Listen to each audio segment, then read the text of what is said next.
wants to ask a question. We're not going to get to all questions tonight, but we're going to line up right here.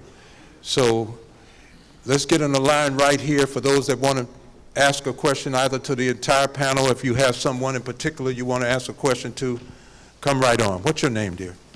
My name is Mariama. Assalamu alaikum. It's a great privilege and honor to be here with you all. So many points y'all made are so poignant. But one of the things that's been bothering me for a minute is I have daughters, I have grandchildren and great-grandchildren.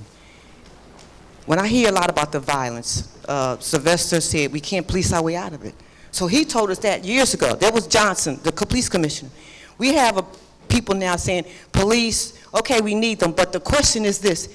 These brothers that's on the streets, they're our sons, they're our children, they're our uncles. We all testify to that. We got to take off the suits and the ties and the skin shoes. I know everybody in here knows somebody that's on that corner that knows somebody. So my thing is, what can we do to get the boots on the street? That would change the culture. All right, thank you. All right. My thing is, you have to speak in the, let's give the sister a round of applause for that great question. Come on. My thing is that you have to speak in the language of the listeners. So when you're in France, you speak French.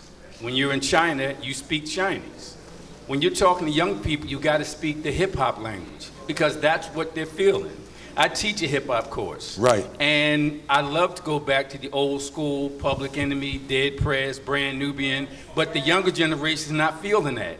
So I give them the okie doke. I slip in some of that garbage, mindless mumble rap to bring them in because that's the language they understand. Then I'll talk to them about flow and cadence and delivery and breath control while I'm pretending to like that music. So to answer your question, you got to go to where the people are. And the people are in hip hop, and then when you go there, you can't judge them. I think the sister said earlier that to the extent that the younger generation has fallen, we tripped them. Wow. They're down because of what we did. So we got to recognize that we put them down there. Now we got to pick them up. And the way we do it is by using the language of hip hop. Brother Minister, that's the answer to that question very quickly because I see folks lining up and I wanted to give like a 30-second statement unrelated to your question. On social media, I advertised this gathering and I posted on Facebook the following. My position is that when the question is raised, should blacks separate from whites, should blacks separate from America? The answer is absolutely, positively yes, because black folks are in an abusive relationship with America. Wow. It's like the same way that the boyfriend or the husband beats them up every Friday, and the sisters come back on Saturday saying, well, he was just drunk, I'll forgive him. Then he's cool on Sunday, Monday, Tuesday, Wednesday, Thursday, Friday, gets drunk again, beats her up, she forgives him, he comes back Saturday. That's where our position is. So, Minister Rodney, in 30 seconds, I look at black folks in America. In 1619 or 1555, whatever you want to use, it was understood that blacks and whites, Europeans and Africans, would have a mutual trade relationship. And then white folks punched us in the eye. That's 1619. Then we go to 1776 with the Declaration of Independence. They're saying all men are created equal. And then they punch us in the eye by saying that we're not men, we're not humans. Then we go to 1789, the U.S. Constitution. And that's supposed to be the law of the land. Everybody's treated equally. But then they talk about the 3/5 clause. Then they extend slavery for 20 years. Then they have the runaway clause, so they punch us in the eye. Then we fast forward to 1861 with Abe Lincoln and his Emancipation Proclamation. And then he punches in the eye by saying that doesn't apply to every state.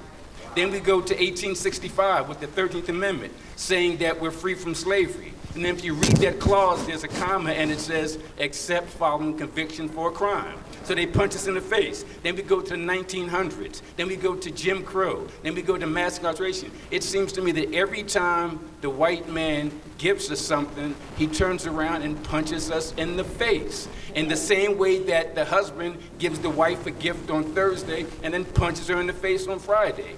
We got to leave that relationship. All right.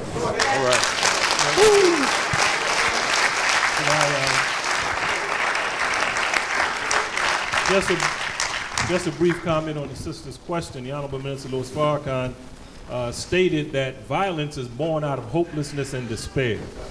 And where there's no hope and our people don't see a future, and our youth don't see it because of us dropping the ball, and our lack of demonstrating the progress that we're talking about today. So boots on the ground to be there, conflict resolution, that's all needed, but also building and coming together and showing them a sign and giving them hope, which will cause them to think twice about the violent act they're going to commit. Because when the act is committed, it's two lives that are destroyed. The one they kill in their own life is never the same. So we have to produce hope in our people. Okay, okay.